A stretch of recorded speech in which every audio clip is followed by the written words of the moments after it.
करीब लाइए रब की दहलीज़ करम से। आप अगर ये सोचते हैं कि रोज मुर्गा खाएं, तीतर खाएं, बटेर खाएं, कोरमा खाएं, चिकन क्रिस्पी खाएं और क्या चिकन चिल्ली, मटन बर्रा, तो छौंकते बघारते खाते रहते हैं। हजरत सरकार अबू हुरैरा फरमाते हैं, अल्लाह गवाह है मैंने जिंदगी में कभी नहीं देखा कि मुस्तफा करीम सल्लल्लाहु अलैहि वसल्लम के दस्तरखान पर बैक वक्त 2 सालन मौजूद हो, हमने कभी नहीं देखा।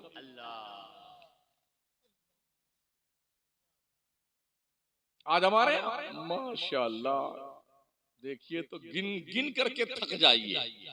और शादियों में तो अजीब अजीब डिजाइन के अजीब अजीब सामान खाने वाने सब मौजूद होते हैं।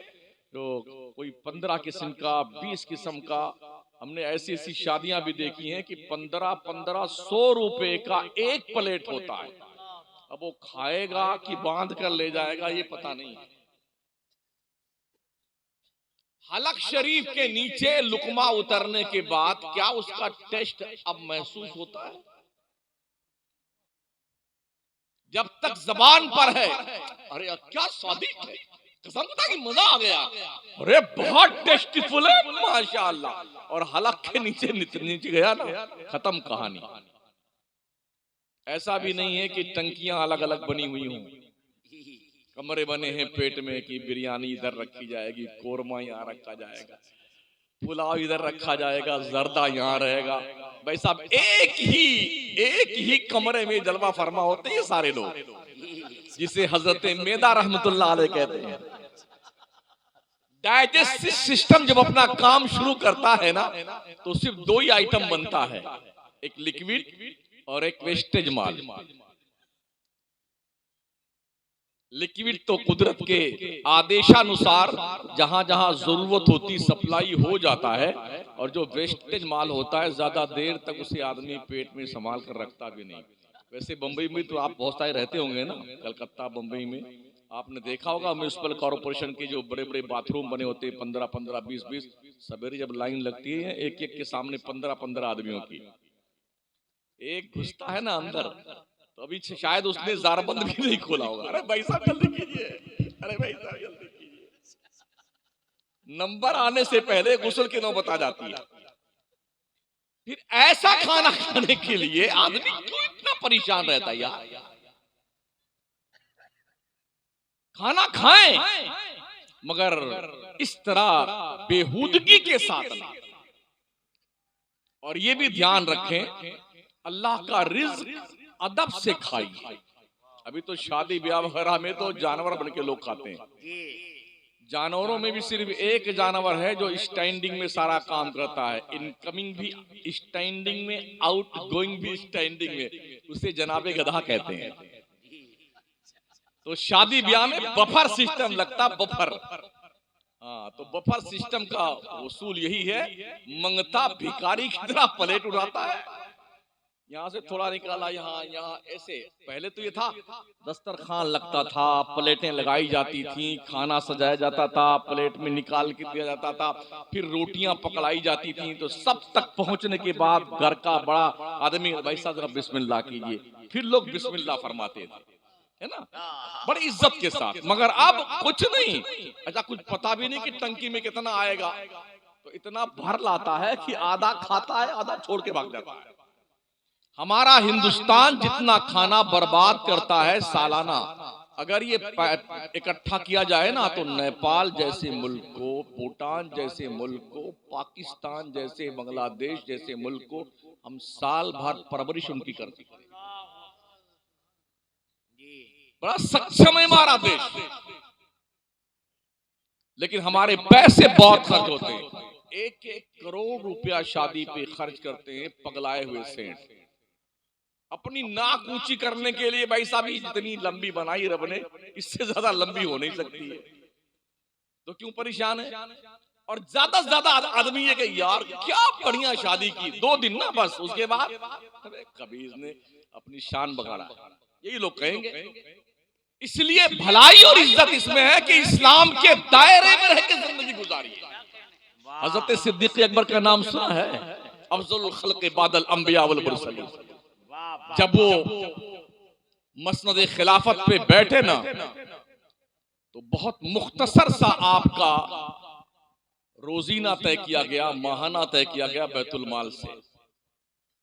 एक दिन आपकी अहलिया ने कहा कि शौहरे नामदार कोई मीठी चीज खाने को जी करता है। कहा मेरे पास पैसे नहीं है। आज हम चाहे जो कुछ बना के खा सकते हैं ना, हलवा जलवा बिरयानी कोरमा सब कुछ खा सकते हैं, बाहर से लाके। लेकिन हजरत सिद्दीक़ अकबर ने क्या कहा? कहा वो कौन थे? अमीरुल मोमिनीन थे। फरमाते मेरे पास पैसे नहीं। तो आपकी अहलिया ने कहा कि अगर आप इजाजत दें तो जो रोज का पैसा हमें मिलता है ना उसमें से थोड़ा थोड़ा बचा लें। कहा ठीक है बचाइए। अच्छा, औरतों की आदत भी होती है, अच्छी आदत है। तो जब बचा बचा के थोड़ा पैसा इकट्ठा किया तो कहा शौहरे नामदार थोड़ी रकम हमने इतना इतना करके इकट्ठा की है, तो अब कोई मीठी चीज बनाने का जी करता है तो बाजार से सामान ले आइए। सिद्दीक़ अकबर ने वो पैसा इकट्ठा करके हाथ में लिया, उसे बैतुल माल में जमा कर दिया। फरमाते हैं कि अंदाजे से ये मालूम हुआ है इतना पैसा रोज हमें ज्यादा मिलता था, लिहाजा ये पैसा बैतुल माल में जमा किया जाता है, और अपनी तनख्वाह से उतना पैसा पर डे कम कर दिया। सोचिए वक्त क्या अमीरुल मोमिनीन है। एक प्रधान जी बन जाते हैं ना तो 7 नस्लें खाती हैं मौज से, और एमएलए एमपी बन जाए तो पूछो ही मत साहब। और ये अमीरुल मोमिनीन है, जानाशीरे मुस्तफा है, अफजलुल खल्क़ बादल अंबिया वल मुरसलीन है। उनकी कंडीशन ये है, और खुदा का खौफ इस कदर गालिब है, कहते काश मेरी माँ मुझे पैदा न करती, मैं अपने अल्लाह को जवाब क्या दूंगा। काश में बकरी का बच्चा होता, लोग ज़िबा करके मुझे खा जाते, मैं रब को जवाब क्या दूंगा। काश में तिनका होता, हवा उड़ा ले जाती, रब को जवाब क्या दूंगा। ये वो लोग हैं जिनकी नेकियां आसमान के सितारों से कहीं ज्यादा है, इहाते में नहीं आ सकती हैं। ये वो लोग हैं जो खुदा से खाइफ हैं, लर्जा और तरसा है, जिनके पास VVIP का जन्नत का टिकट कंफर्म मौजूद है। ये वो लोग हैं अल्लाह से डरने, रात रात भर रोते हैं। कभी हमारी आंखें पसीजती हैं अल्लाह के डर से, कभी हम भी खौफ खाते हैं। हमारी मस्जिदें खाली हैं, हमारे नौजवान बच्चे आवारा गर्दी का शिकार हैं, हमारा मुआशरा इतना परागंदा और बुरा हो चुका है, जिधर नजर उठाइए सिर्फ बुराई ही दिखती है। आज कोई भी तंजीम, कोई भी जिम्मेदार इस मामले में कदम आगे बढ़ाने को डर के मारे तैयार नहीं कि लोग हमारे ऊपर अटैक कर दें। औबाश किस्म के लोगों ने मुआशरा इतना गंदा बना दिया है कि अब उस मुआशरे से बदबू तक पैदा होने लगी।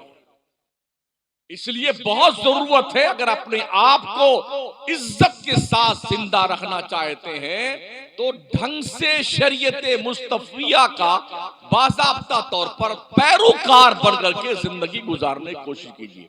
आज भी हो जो बड़ा हिंसा ईमा पैदा, आग कर सकती है अंदाजे गुलिस्तां पैदा। हमने जब से रब से डरना छोड़ दिया है ना, तो दुनिया के कीड़े मकोड़ों से हम डरने लग गए,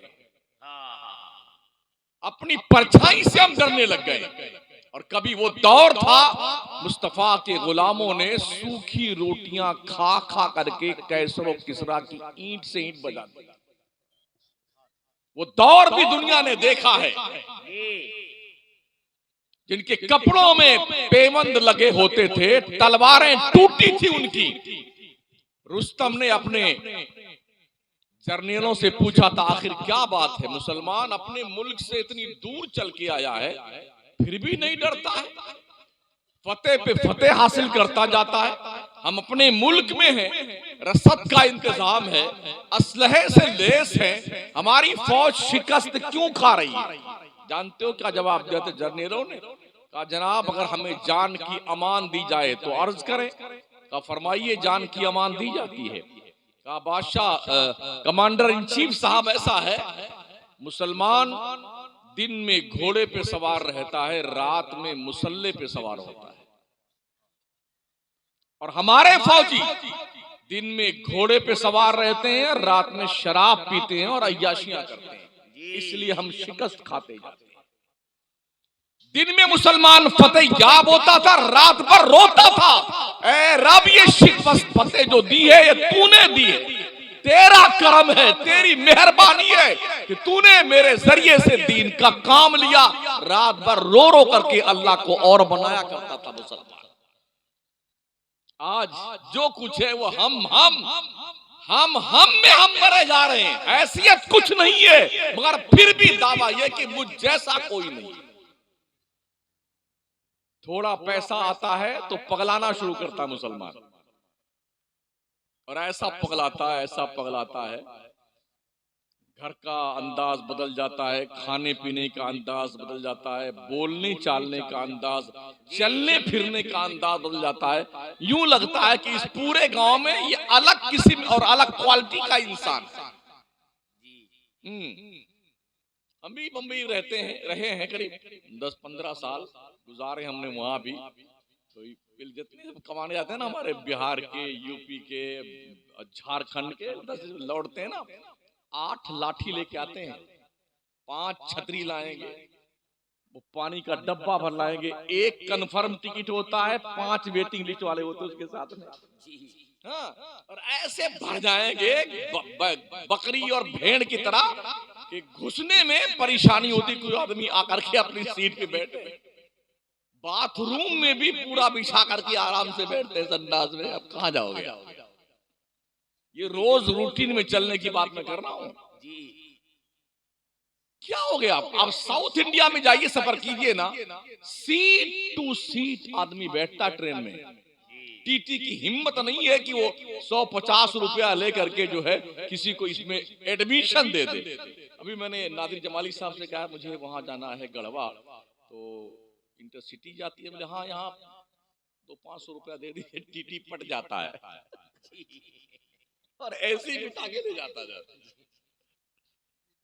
अच्छा, मुझे पटाना नहीं आता और मुश्किल है। हमने कहा भाई साहब टिकट निकाल दीजिए, इन्होंने टिकट निकाल के भेजा तरफ से। तो ये हालात हमारे हैं। लोग इस तरह काम करते हैं। सिस्टमैटिक जिंदगी जीने की सलाह इस्लाम देता है। आप ढंग से जिंदगी जिए ना, दायरे में रह के जिंदगी गुजारिए ना, और एक बाप और माँ की तरफ से सबसे बड़ा तोहफा उसकी औलाद के लिए तालीम और तरबियत।